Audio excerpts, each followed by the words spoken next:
we often hear, hey, who do what is your ICP? And they go, oh, we work with B2B SaaS companies. And that's where it kind of stops basically. But I think if you kind of go a level deeper, something a bit more useful might be like, hey, we actually work with a series A to B SaaS. They might be running on HubSpot specifically, and now they've kind of outgrown their first marketing hire. And so that's our ICP. That's a bit more useful. And I think, it's basically encouraging folks to, use these characteristics to better define the firmographics of their ICP.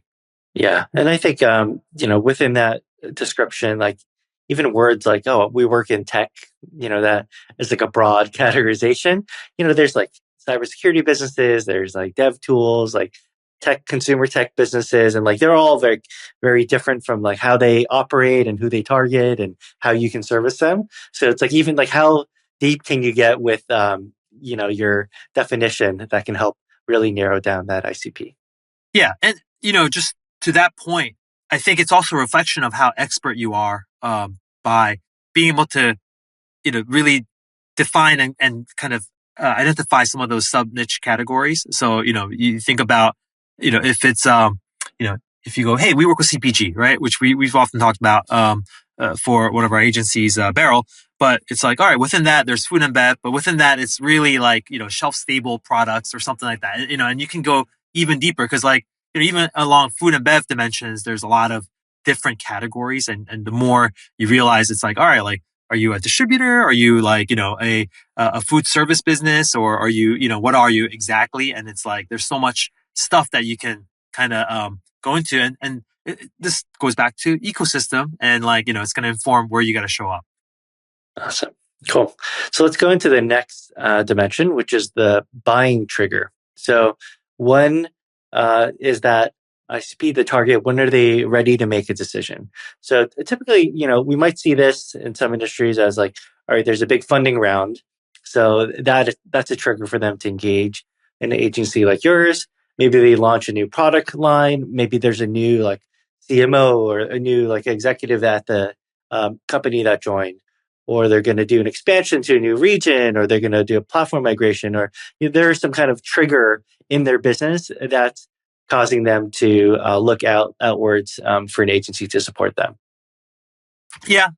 And to that point, like, it's like, I think agencies have to understand like 99% of prospects probably are probably not in market at any given time, right? This is why, this blanket cold outbound a lot of gets low signal because most of the time people aren't in market to buy these services.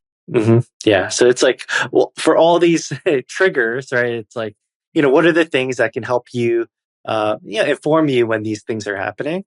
Right. So, one easy thing like LinkedIn, you can see when like a job, someone is moving from a job to a job, or like they have a job post up, or like there's some kind of trigger that you could see externally, or, public funding announcements, or basically like for your business, your target, what are the things that are out there that you could lean on and really lean to land that client?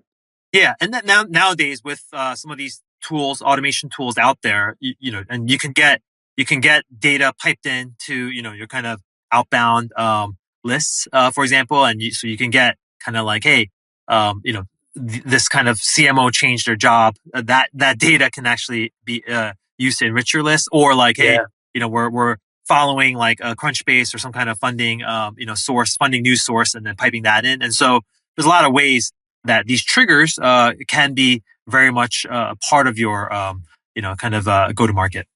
Yeah, and I think that the timing is everything there. And there are a few. We actually talked about this in episode 18, where we talked about the relationship and referral systems. So even if you think about, it could be your past clients, it could be people that refer you business that are connected to these companies. Like, what can you use these triggers to then re-engage them? And like, all right, that's your in. You saw something, so you can reach out, and that.